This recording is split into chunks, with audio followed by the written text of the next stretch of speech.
तो अब हम एक डेली लाइफ ऑब्जर्वेशन की बात करते हैं, जिसमें अगर आपने देखा हो कि अगर मैं राइस को कुक करूं तो उसका जो नॉर्मल कुकिंग टाइम होता है वो कुछ 10 मिनट के बराबर होता है। वेरएज अगर मैं वही राइस को कुक करना चाहूँ एक हिल टॉप पे, तो जो कुकिंग टाइम है वो बढ़ के कुछ 15 मिनट्स के आसपास हो जाता है। तो अगर हम जानना चाहते हैं ऐसा क्यों होता है, तो ये रिलेटेड है उस अगले कंसेप्ट से जो अब हम पढ़ने वाले हैं। तो आइए अब समझने की कोशिश करते हैं कि बॉइलिंग क्या होता है, और उसी की हेल्प से समझेंगे कि बॉइलिंग पॉइंट हम किसे कहते हैं। तो मान लीजिए मेरे पास यहाँ पे एक लिक्विड सब्सटेंस है इन एन ओपन कंटेनर। इस कंटेनर के में आप देख सकते हैं ये सब्सटेंस है, और उसके ऊपर आपको पता ही है उसे कुछ ना कुछ वेपर होगा। तो अब मैं इस सब्सटेंस को हीट करती हूँ with the help of a burner. तो जैसे जैसे मैं इसको हीट करती जाऊंगी, लिक्विड वेपराइज होता जाएगा और वेपर फेज में जाता जाएगा, और इसी तरह से इसका कुछ ना कुछ वेपर प्रेशर भी बढ़ता जाएगा। एक पॉइंट ऐसा आएगा, एक टेम्परेचर जिस पे मैं इसको हीट करूंगी तो ये सब्सटेंस जो हमारा है वो बॉईल होने लगेगा। तो ये पॉइंट कौन सा है? ये वो पॉइंट है जब जो वेपर प्रेशर है उस सब्सटेंस का वो बराबर हो जाएगा एक्सटर्नल प्रेशर के। और सिंस हमने ओपन कंटेनर लिया है तो हम समझ सकते हैं कि इस केस में जो एक्सटर्नल प्रेशर है वो एटमॉस्फेरिक प्रेशर के बराबर होगा। एंड इसी पॉइंट पे जो हमारा टेम्परेचर होगा उसी को हम हमारा बॉइलिंग पॉइंट कहते हैं, और यही हमारी कंडीशन है बॉइलिंग की। तो अगर आप इस चीज से क्लियर हैं, तो अभी जो मैंने आपको थोड़ी देर पहले क्वेश्चन पूछा था जिसमें मैंने कहा था कि माउंटेन टॉप्स पे खाना पकने में ज्यादा टाइम लगता है, वो क्यों होता है, उसका आंसर देने की कोशिश करिए। So please pause the video here and try to think for the answer of that particular question.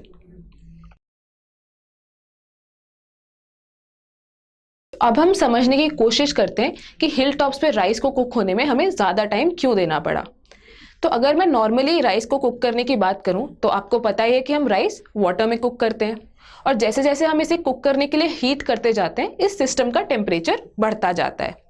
तो कुछ जब हमारा टेम्परेचर 100 डिग्री सेल्सियस हो जाता है नॉर्मल कंडीशंस में, तब हमारा वाटर बॉयल होने लगता है।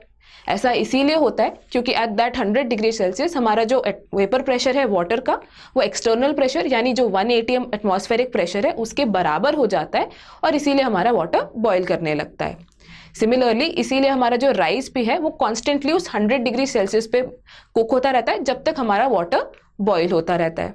तो नॉर्मल कंडीशंस में इसीलिए हम समझ सकते हैं कि जो हमारा एटमॉस्फेरिक प्रेशर है वो 1 atm होता है, और इसीलिए हमारा वाटर 100 डिग्री सेल्सियस पे बॉयल होता है, एंड इसीलिए जो राइस भी है वो इसी पर्टिकुलर टेम्परेचर पे कुक होता है। तो अब हिल टॉप्स पे क्या डिफरेंस आ गया वो भी हम समझते हैं। जब हम हिल टॉप्स पे जाते हैं तो जो हमारा एटमॉस्फेरिक प्रेशर है वो 1 atm से कुछ कम हो जाता है। सिंस हमारा एटमॉस्फेरिक प्रेशर कम हो गया तो हमें कम वेपर प्रेशर चाहिए उस पर्टिकुलर एटमॉस्फेरिक उस एक्सटर्नल प्रेशर को रीच करने के लिए, और इसीलिए हमें उसे कम टेम्परेचर देना पड़ता है उस पर्टिकुलर लेस देन 1 atm वाला जो हमारा एटमॉस्फेरिक प्रेशर है उस पर रीच करने के लिए। देयरफॉर जो वाटर भी है वो कुछ कम टेम्परेचर पे बॉयल होने लगता है, that is less than 100 degree Celsius पे बॉयल होने लगेगा। मान लीजिए जैसे 95 डिग्री सेल्सियस पे बॉयल हो जाए। और सिमिलरली हमारा जो राइस भी है अब वो कुछ एक कम टेम्परेचर पे बॉयल हो रहा है, और इसीलिए हमें उसे ज़्यादा टाइम तक हीट देनी पड़ती है या बॉयल करना पड़ता है ताकि वो अच्छे से कुक हो जाए। तो अगर आपको ये चीज़ क्लियर है तो अब मुझे बताइए, अगर मुझे राइस को हिल टॉप्स पे भी 10 ही मिनट में पकाना हो तो मुझे क्या करना पड़ेगा। तो please pause the video here and try to figure out the answer for this particular question. तो आई होप आप लोगों ने एक कोई ना कोई वेज फिगर आउट कर ली होंगी to cook the rice at a lesser amount of time. तो यहाँ पे समझने वाली बात यह है कि अगर राइस को हमें कम टाइम पे कुक करना है, मतलब हमें उसे एक हायर टेम्परेचर पे उसके वाटर को बॉईल करना होगा। एंड दिस वाटर को हायर टेम्परेचर पे बॉईल करने के लिए हमारे पास दो चीज़ें हम कर सकते हैं। अगर आप देखें तो वाटर कब बॉईल होता है, जब हमारा जो वेपर प्रेशर है वो एक्सटर्नल प्रेशर के बराबर होता है। अगर इस गैप को मैं बढ़ाती जाऊं तो क्या होगा कि हमें ज़्यादा टेम्परेचर देना पड़ेगा हमारे सब्सटेंस को, सो दैट जो वेपर प्रेशर है वो एक्सटर्नल प्रेशर को बराबर हो जाए। इस गैप को बढ़ाने के हमारे पास दो तरीके हो सकते हैं, या तो हम एक्सटर्नल प्रेशर को और ऊपर कर दें या हम वेपर प्रेशर को और कम कर दें।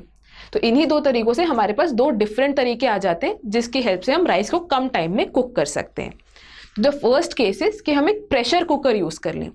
जो प्रेशर कुकर है उसके अंदर काफ़ी सारी गैसेस एक्यूमुलेट हो जाती हैं, और इसी कारण उसके अंदर प्रेशर काफ़ी ज़्यादा होता है, विच मीन्स हमने हमारा एक्सटर्नल प्रेशर इंक्रीज कर दिया है।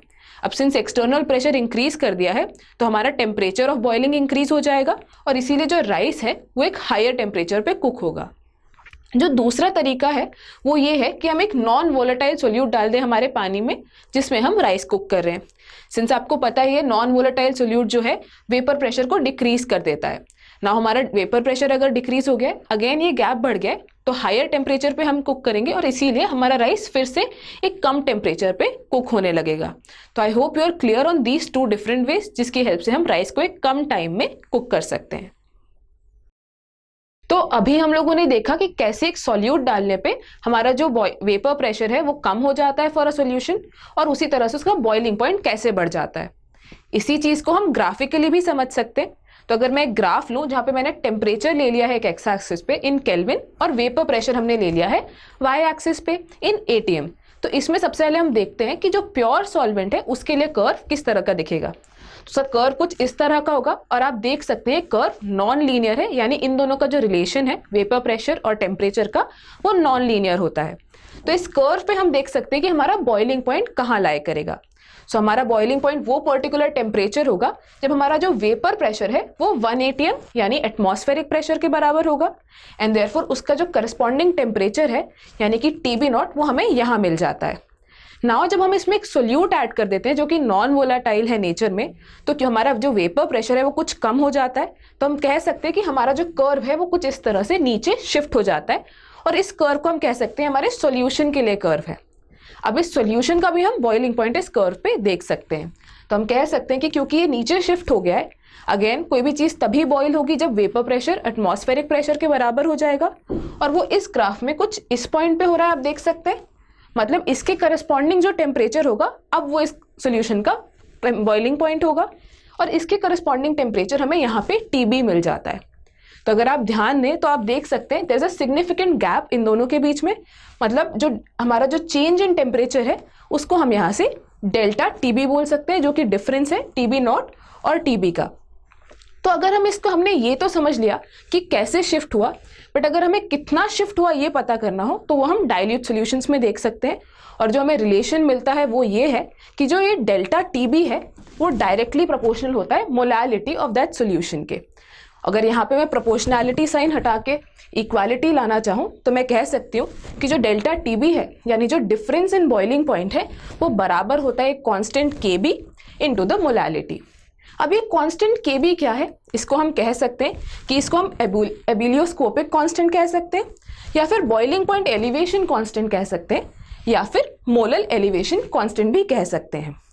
नाउ अगर हमें इसके यूनिट्स पता करने हो तो हम देख सकते हैं कि ये तो केल्विन में है, चेंज इन टेम्परेचर है, फिर जो मोलैलिटी है वो हम मोल्स पर kg या मोलल में लेते हैं।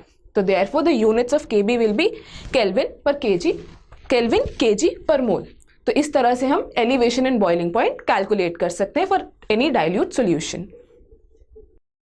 अब जब हमने देख लिया है कि हम डेल्टा TB यानी एलिवेशन एंड बॉइलिंग पॉइंट को मोलैलिटी से कैसे रिलेट कर सकते हैं, हम इसे यूज कर सकते हैं to find the molar mass M2 of an unknown solute.